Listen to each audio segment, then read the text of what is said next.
So I'm gonna tell you what I know. I'll answer any questions that I can. There'll be a secondary briefing that our PIO will let you know about, okay? Today, around 10:57 a.m., our officers were responding to a call of an active shooter at the Abundant Life Christian School here in Madison. When officers arrived, they found multiple victims suffering from gunshot wounds. We train on this almost quarterly. The last time we trained on this as commanders was approximately 2 weeks ago. The protocols are simple. Stop the killing, stop the dying, find out who's doing this. And the officers did that, and they did that adamantly. We had officers from around the county and around the state that came in support of this particular incident. Officers located a juvenile who they believe was responsible for this deceased in the building. Additionally, the officers began administering life-saving efforts to anyone who was wounded and making sure that those persons were transported. What we know is that a total of about 7 persons were transported from the scene to area hospitals for treatment. We know that at least 3 people have lost their lives, including a juvenile person. I don't have any other information about those persons who have lost their lives, and I'm not going to release that until we have, of course, spoken with family members and ensuring that they are fully aware of this tragic, tragic scene that occurred today. I want to thank all of the law enforcement partners and community members that came out to help. Our friends at the ATF. I've gotten calls from my friends at the FBI, the State Patrol, the Sheriff's Office, Monona Police Department, our fire department. It goes on and on and on. Because this is something that we all prepare for, but we hope we never have to do.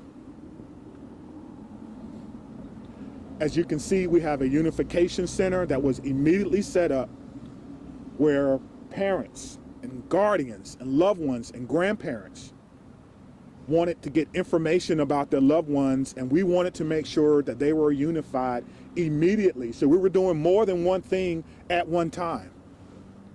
We're still going through methodically clearing that school, clearing every vehicle, and making certain that there's no other threats to this community, which we believe there are none. We immediately alerted our mayor's office, and I've been on the phone with her and her office constantly. We also alerted Madison schools. We put the schools on lockdown, but there's no threats to MMSD schools at this time. But we wanted to make sure that we did our due diligence in this particular case. Again, we're still going through collecting evidence, collecting information, making sure that our community is safe from what is a sad day for our community and for our country. And we have to do a little bit better. I don't have all the answers that you want right now, but I will tell you this: we have some of the best officers in the entire country. Our detectives are amazing. We're going to go and work hard and go through this scene so that we can piece together what exactly happened. Again, there'll be another briefing in about 2 hours, and if I have additional information, I will certainly let you know what that information is. Again, around 10:57 a.m., officers responded to an active shooter. They responded per our protocol. They found the person who they believe was responsible, who was down, deceased. We know that it's juvenile. We know that there are other persons who have lost their lives. We know that we've transported about 7 people after giving them life-saving measures. It's important to notice, too, that about 3 miles from here is our training center. Today, our special event team medics were in training. And so they got to practice in real time. They left the training center immediately and came down here and doing in real time what they were actually practicing for. And that's why training is so important, and making sure that we can provide the best possible training and the best possible response for our community members.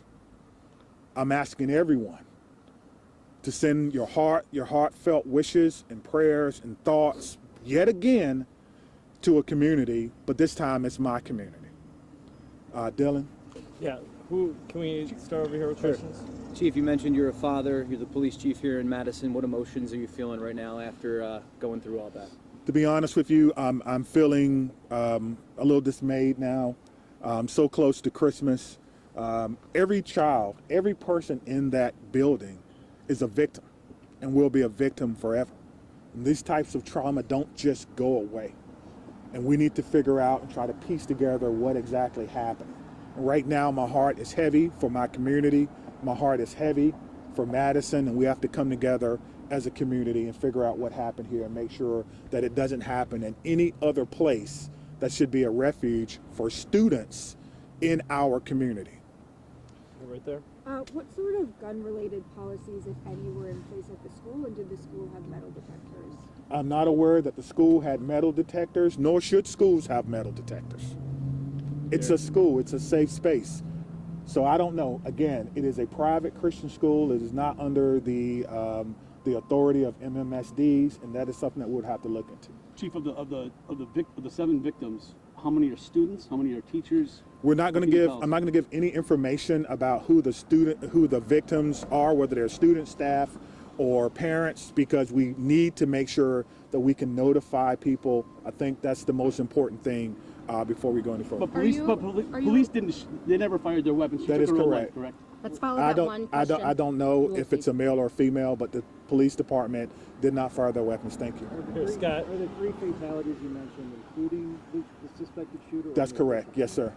3 total. That's correct. Are the 7 that was transported, are the 3 fatalities within that 7 or addition to that? Yes, within that 7. Yes, thank you. Was the shooter a student at the school? We believe the shooter was a student at the school. Yes. What can you tell us about the status of the other transports? We know that they range from minor injuries to life-threatening. I know that's a huge, spectrum, but that's what we know now. And so we need everyone, again, to send your thoughts and your prayers out to them. One thing I do know is that we have some of the best medical care in the country here in Madison. And so we hope that everyone will recover. But at this time, we don't know. So we did just get an update from our command post. 5 deceased at this time, 5 injured. So total 10. You know what So kind of total gun was 10. used? Again, this is a ever evolving situation. Just hearing that, what does that make you think? How does that make you feel? That we have to do a better job in our community on a Monday, right? So close to Christmas, that we're updating victims. And so there's a lot of work that has to be done. And we're committed to doing that work. We just ask for your patience.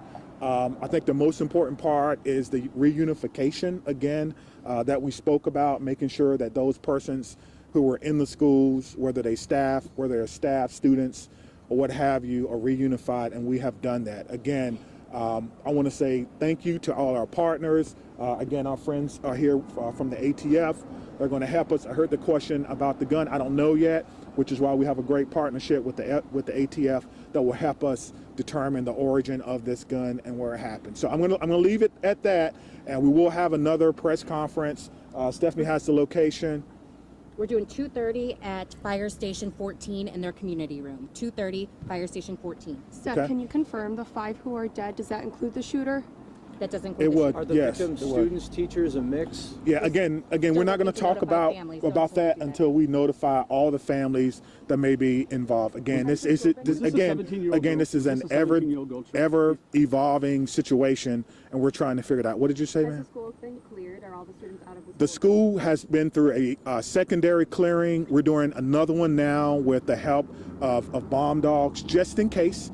We want to clear vehicles and things of that nature. So we're going to take our time, and we're going to go through and we're going to do everything that we can. So All right, thank you very much, and we'll see you 2:30, soon. okay, Thank you. Fire